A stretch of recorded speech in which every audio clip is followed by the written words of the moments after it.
Okay, very good evening, one and all. I hope so you can hear me. Am I audible to you?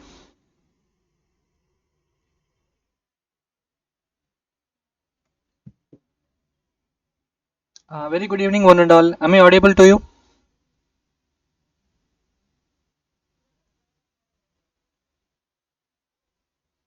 Can you hear me? Okay.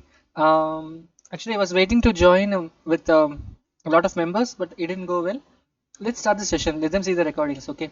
So, very first thing, we have completed till the 10th question yesterday, and we are moving towards the 11th question.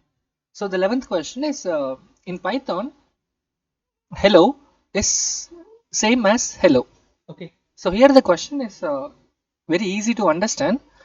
Here it's going for the comparison whether the small letter h and the capital letter h is to be compared. Okay, so here HELLO and HELLO are same. Only one difference is that single quotation mark and a double quotation mark. Okay, to understand better, okay, I'll present my screen and I'll execute the command. Okay,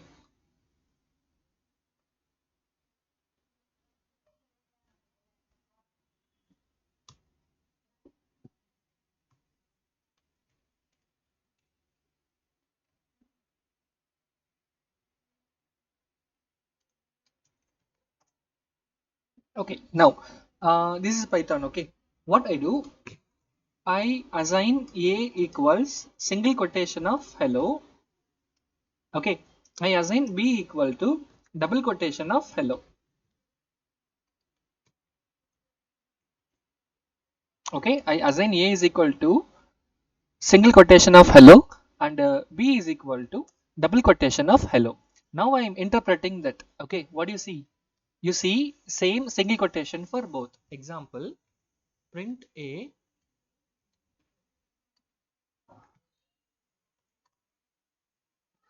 and print B.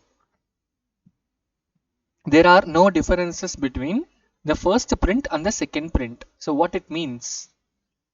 What it means? It means very simple. Both are same. Okay, both are same. This is your first tricky question. Second question, which is the correct answer? A, B, C, and D. So here we have practiced since beginning. How do you write true? So true should be written as the first letter capital letter, that is TRUE. Okay, it should be written as TRUE. Okay, so this is how it goes. So the answer for the 11th question is A. Do you understand?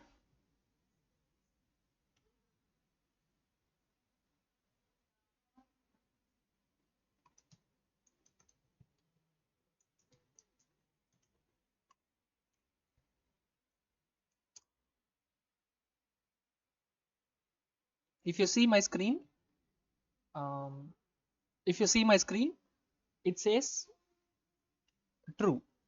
Okay, how it says true? The first letter is capital letter. The first letter is capital letter because single quotation hello is exactly same as double quotation hello. So both are same. That is why it says true. Okay, please note it down.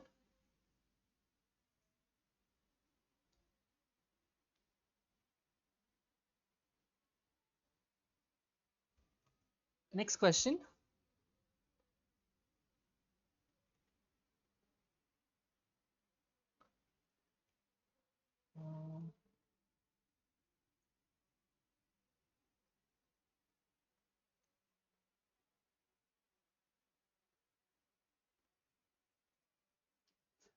Sorry for the inconvenience. Might be there is a like a typo in the answer script. No problem. Okay, no problem. You just want to understand here the mistake is from our side. Okay, the error is because of the answer generation script. So don't worry about your understanding. What you have written is correct. Okay, what you have written is exactly correct. So don't worry about the marking scheme. Okay, yeah, I understand. In answer script, it is given as might be a typo. So kindly ignore. Okay, the mistake is on our side. Maybe we can try to avoid in your future tests. Okay, sorry for inconvenience. And then next, what is the correct syntax to, why this comes like this?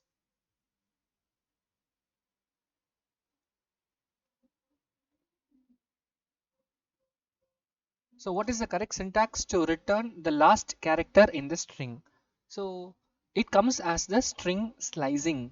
We all know string slicing and we all know string indexing. Okay, so the first character, the very first character of a string is accessed with the help of zero index. Okay, that we know very well. So if you may ask a question, sir, we did not see anything like this. Yes, there can be a question. Sir, we did not see anything like this earlier. This is new for me. Nothing new. That's why I've asked in questions. So how is it created? So basically, you have to write a string. Example, sample. Okay, sample is a string. Now what I would like to do, I would like to access the first character. Usually what we do, we assign into a variable like a of sample and then a square bracket of 0. Okay, usually we do in this method, what we do, we take a variable a which is equivalent to a string that is sample. Now a of 0 will give the first character of the string. Okay, I guess we all know this concept and it is clear. Okay, but what is different here, what is to be understood here, we assign into a variable and then we take into the next step. But in your question paper, I have done it directly. Example, sample square bracket of 0. So what is the meaning of this? From this sequence, take the first character. So that will give S.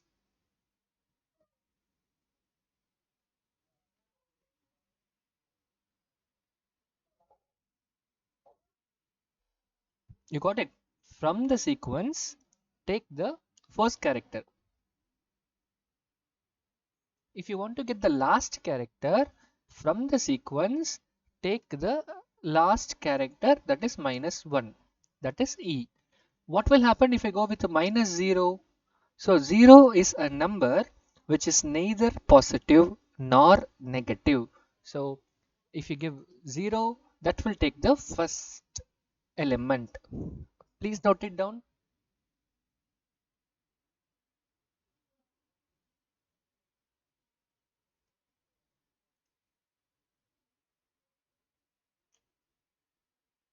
I guess you have understood an explanation. Now you can see my screen.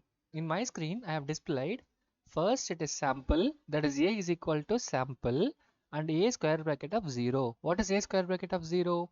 A square bracket of 0 means that will access the first member. So now you can understand variable a contains sample and a square bracket of 0 will give the first character.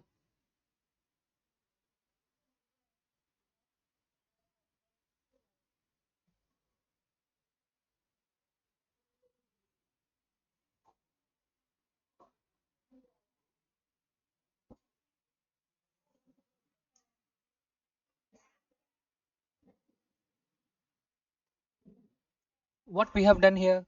We have done direct method. So here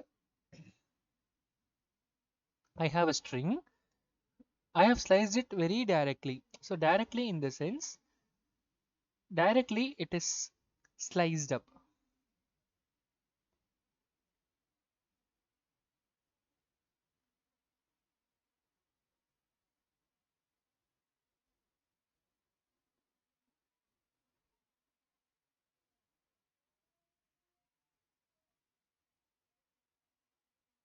So this is also a possible way of understanding how the strings can be indexed in the way of direct method and indirect method.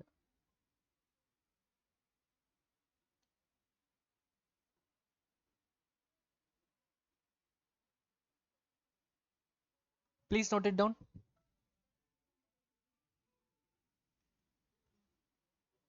Okay, moving on. Next question. So what is the correct answer? What is the correct syntax to return the last character in a string?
Okay, so let's check the answer.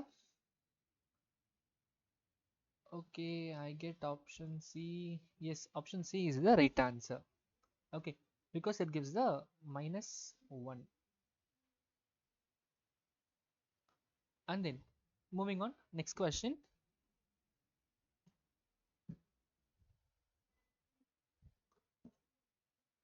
So which method can be used to return a string in uppercase letters? So the question is very clear.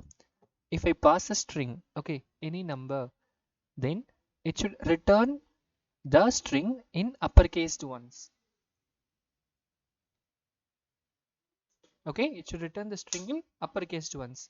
Uppercase ones in the sense capital letters. I hope so now it is clear. Uppercase one means it is in capital letters.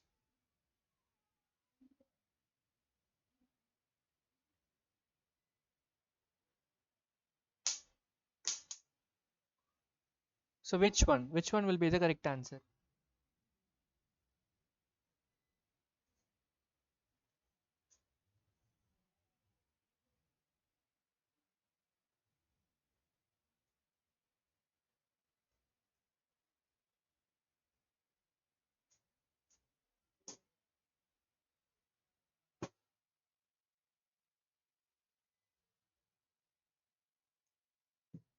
I'll give you one more minute time. Time is now 7:22. I'll we'll check the answer in 7:23. Make it fast.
Okay, we'll check the answer.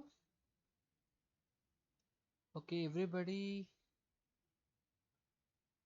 gives D, B, D.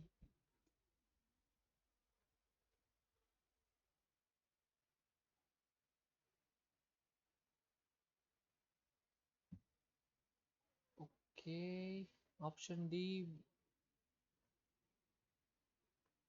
Okay, the correct answer. So correct answer is to change into uppercase. Okay, so obviously you cannot say like uppercase. Uppercase is not a method.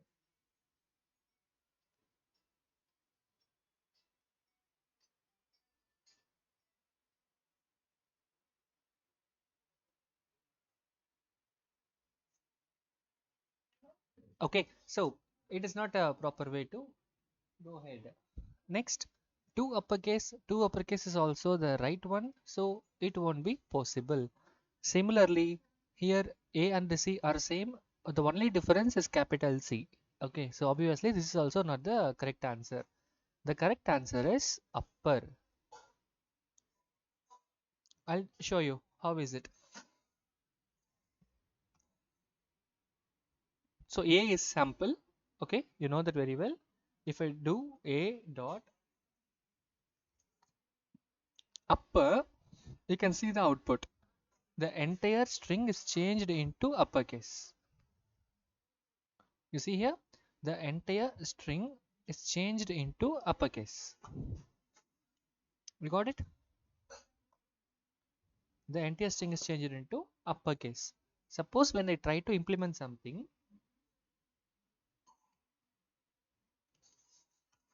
see here, it says it is not available. That is, it has no property. That is one of the shortcuts. In case if you have any doubts in such kinds of questions, open Python interpreter and start typing your answers directly. Suppose if you don't want to use the Python interpreter, there is one more way. Go to the command prompt. Okay, go to command prompt. Okay, and type Python. It will open Python interpreter. See here, I use this. I use only this in Sublime Text, but it's easy. You can go to the properties and change your font size and okay, so that will be increased. Okay, so that's what I prefer you.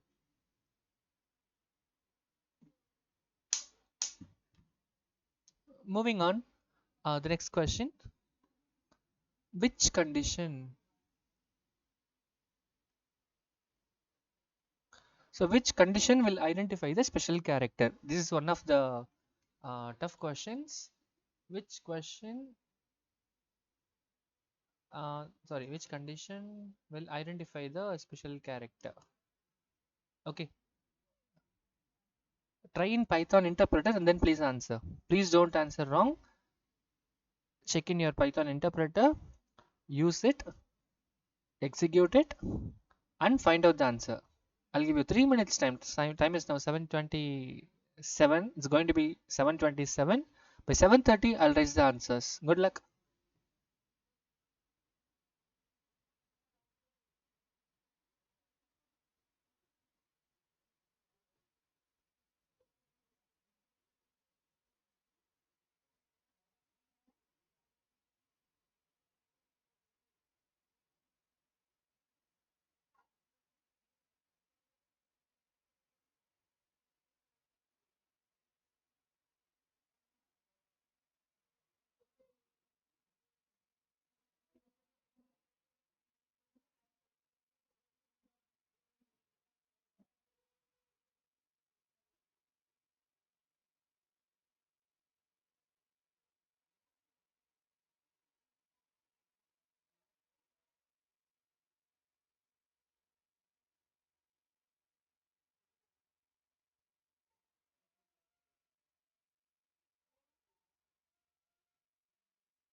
Okay, we'll check the answers.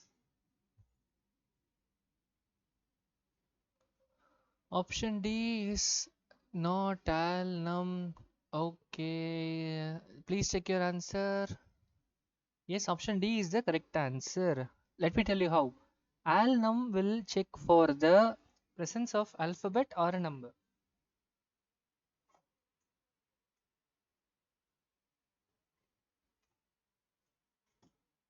Okay, it should check for alphabet or a number.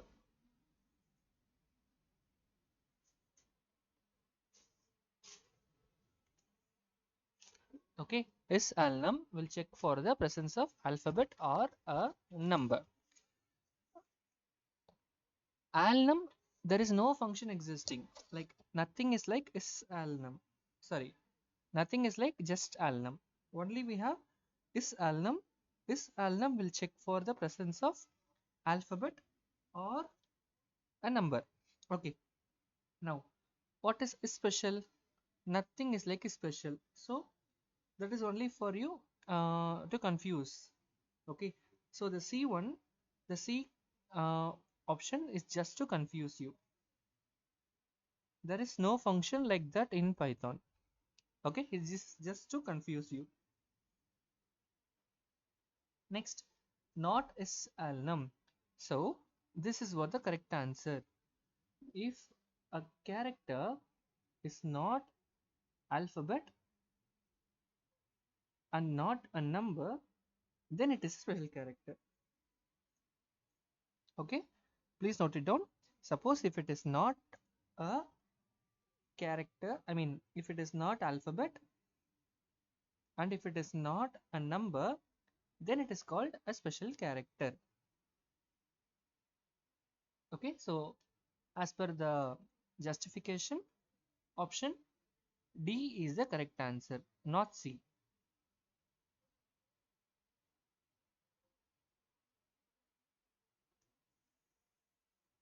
Please note it down.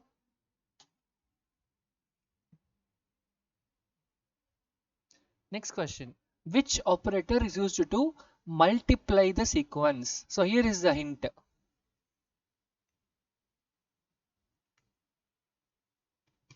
Which option is used to multiply the sequence? Here is the hint.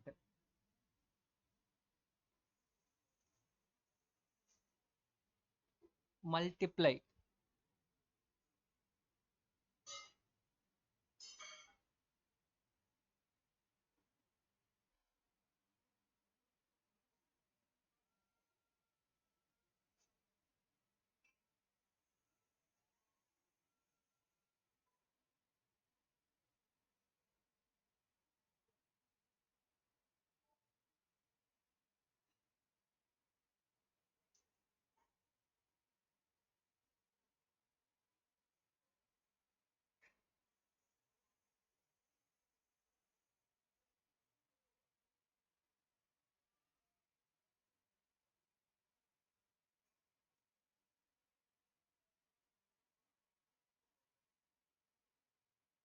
Come on, it's easy question.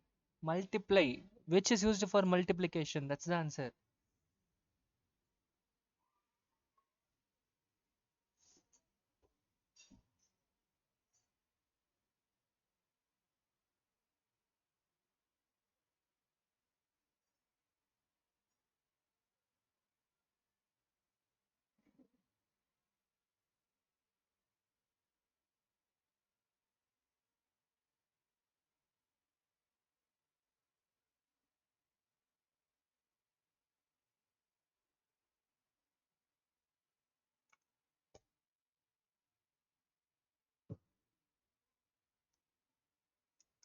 Okay, we'll check the answer.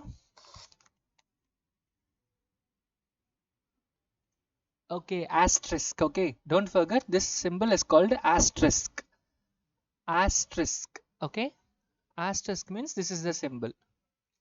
Okay, asterisk. This is the correct answer. And what about this one? This is called exponentation.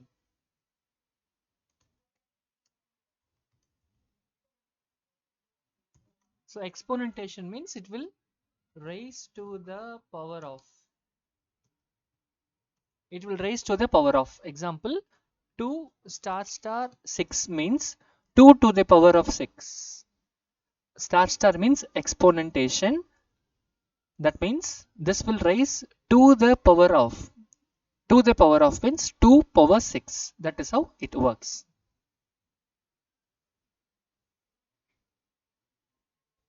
And this one is called modulus.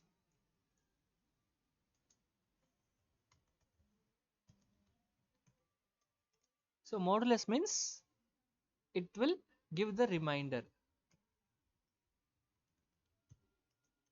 Example 5 modulus 2. So 5 modulus 2 is equal to 1, because if I divide 5 by 2, the remainder will be 1. So 2 into 2 is 4. So remainder is 1. That is how modulus operator will works. Dollar is a special character, and it does not have any work in Python, like Python programming language.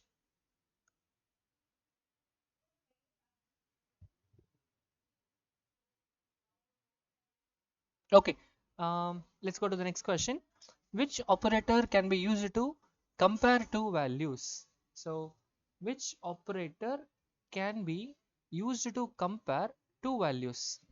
Okay, which operator is used to compare two values? Just now I used. Okay, so I don't want to take much time. I'll give you 2 minutes time. By 7:38, we'll discuss.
Okay, let's check the answer.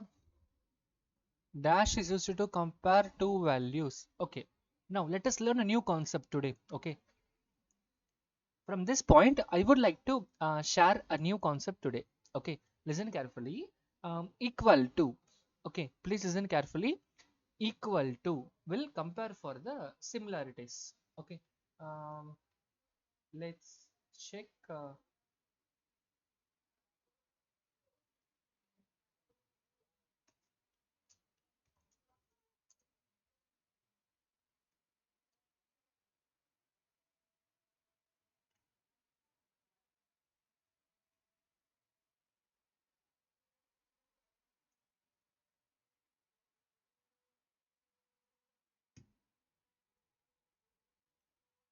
So, like A equals 23, B equals 23. Okay, what happened? Both will compare for the equality. Example, print A double equal to B. Okay. Let's save this.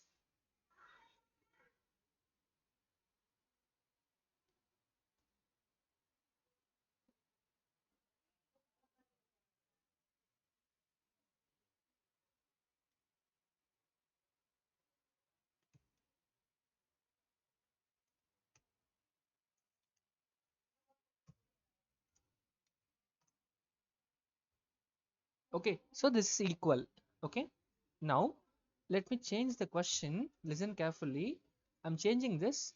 23 is equal to 23.0. Is it true or false? 23 is equivalent to 23.0. Could you understand my question? Whether 23 is equivalent to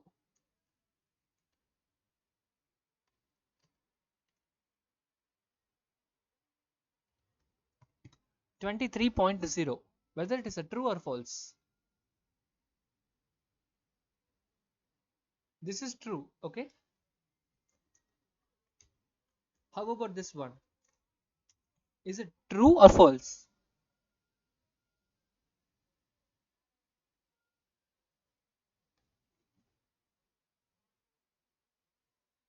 Come on, it's a quick question, easy question. Quick, make it fast. It's a new concept.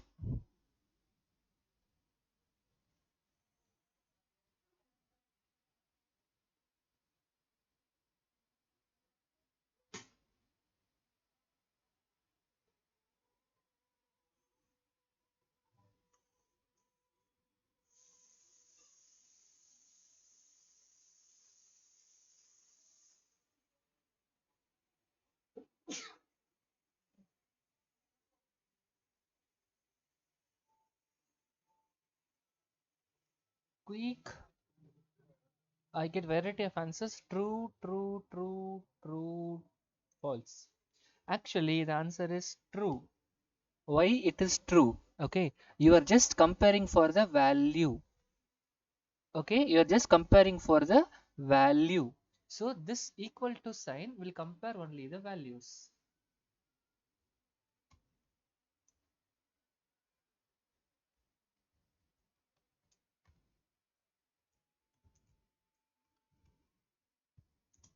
Okay, double equal to sign will compare only for the values.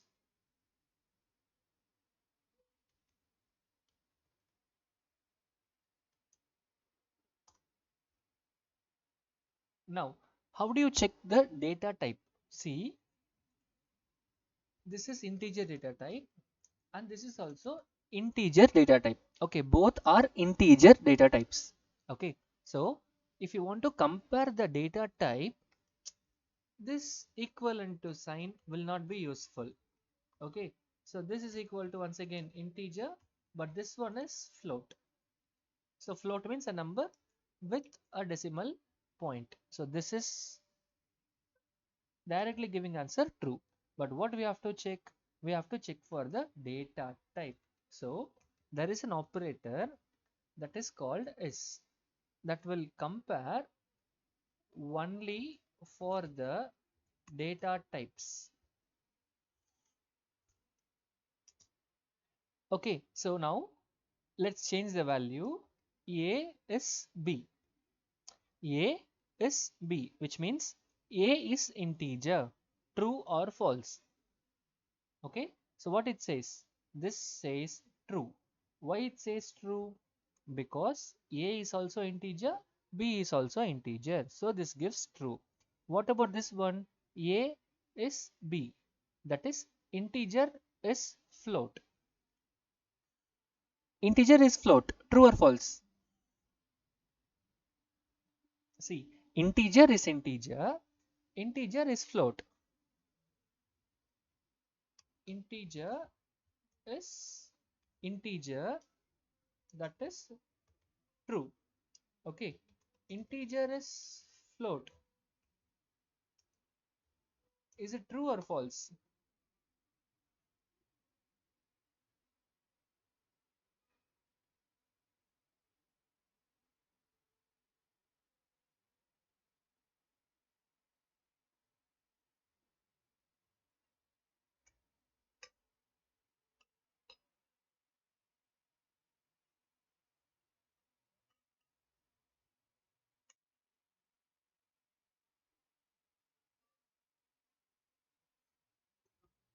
You are saying exactly correct. The answer is false. Now you can see my screen. The answer is false. So what have you learnt newly today? Equal to will compare only for the values. Values in the sense it is like a 10, 20, 30, likewise. Okay. But this is operator will compare the data type, whether this belongs to that data type or not. Let's have one more example. Okay. 23.00 is float. Oh, sorry.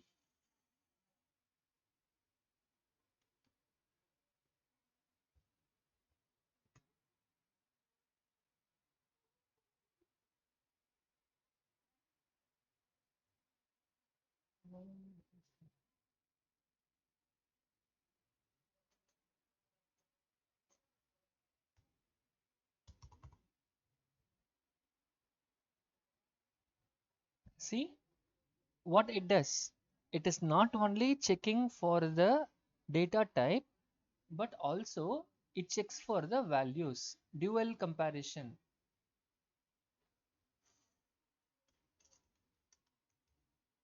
Okay, so that is the difference between is and a double equal to. Is will compare for both data type and also the value of the particular element. Example, so here we have 23.0 and here we have 20.33. Now what happened? Both gives false because 23.0 is float. Yeah, we know that float. 20.33 is also float. 23.12 is also float. But why it gives false? Because this is also float, this is also float, but the values are different. The values are different. That is why it says false. Okay, I'll show you. See here, if I run, that says false. Now if I change this 23 is equal to 23 is 20.0, even though it is false. Why? Because the value is same, but the data type is different. The value is same, but the data type is different. That is what we have to understand from this double equal to and is. Okay. So for this question, the answer is double equal to. Now, which of the collections defines a list? So what is a list? You know very well. List is a data type that is enclosing with the square brackets. So square brackets. So here we have square brackets. So this is the correct answer. The list means it is mutable. Mutable means changeable. So list is only changeable. So here we have a list with a square bracket. So this is the correct answer. And next tuple. So tuple means it is enclosing with a parenthesis. So parenthesis here it has option C. So that is the correct answer.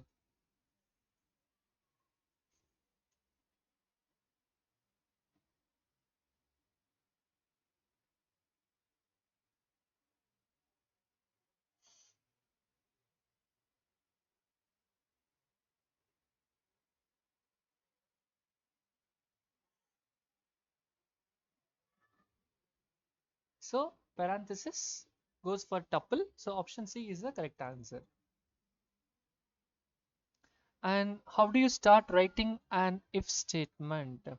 So if statement is to be written in Python with the help of block making. So block making should have a colon. So these two have colon. But what happened? We do not use unnecessary words in Python. So we should first take it out. So if x is greater than y, colon will be the correct answer. Okay, I'll show the example.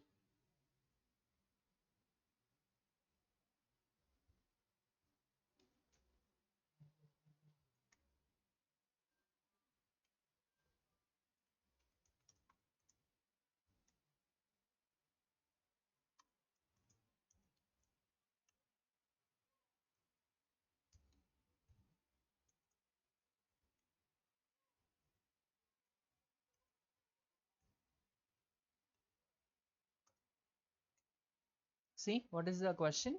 If 34 is double equal to 34, then it is equals.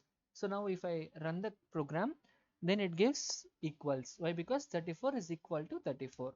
Now if I use 34.0, then also it gives equals. Why? Because 34 is equal to 34.0. Now what will be the output? 34 is 34.0. Will it be equal or no output?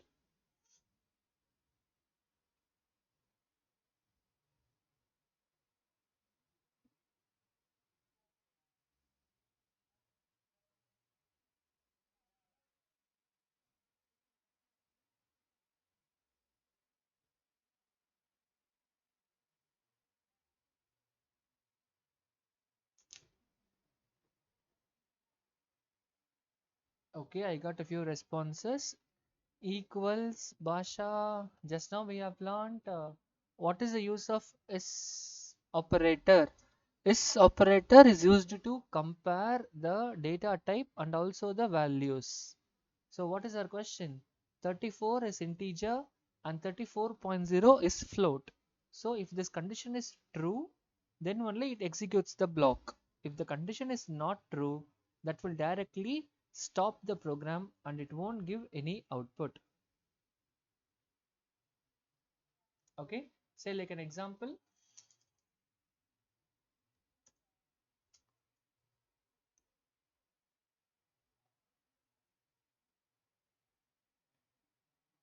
See here, it won't give any output.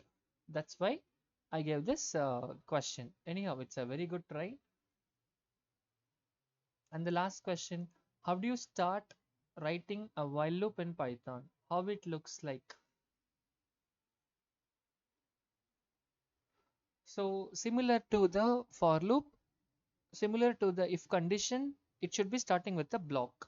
So you all know what does mean by a block. A block means a group of statements which are intended with a tab space, which means which works together. That is called a block. Let's see while. So while there is no colon, so this is false. While x greater than y, there is a colon. So while x greater than y is the correct answer, because here we should have while first and here we have missing colon. That is why 1, 2 and 3, that is A, C, D is false.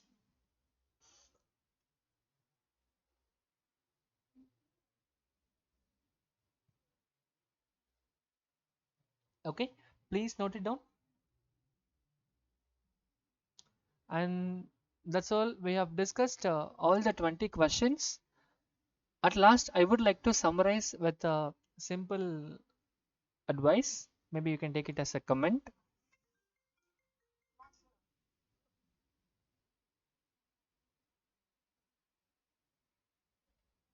Better start practicing every single question and start having a cross questions to your own ideas, and then tell them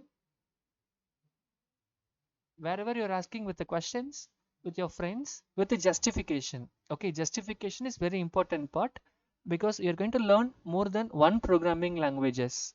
If you're going to learn one programming language, then that is fine, but if you're learning more than one, then justification is very important to all, to understand the concepts and to explain to the core. Okay, so I strongly recommend you to understand the concepts very well and practice the concepts very well and try to explain with a justification. Every time you start with a justification, when you tell them someone, then that will be giving you a clear understanding of the projects and the questions whichever is asked to you. Okay, so all the very best participants, let's move on to the next topics next class. Meanwhile, you just want to understand that practice makes perfect. Okay, lot of exercises, lot of understanding will only help you to achieve your career and achieve your goals. So do not worry or bother about your previous test results or your practice or any sort of previous experiences. Sit, start practicing, Practice, practice, practice. That will only help you to achieve your career. Okay. Thank you so much for joining, participants. And tomorrow we'll meet up with a new concept and then we'll proceed it. Okay. Thank you so much for joining. You may all leave now. Have a nice sleep. Good night, everyone. You may leave now.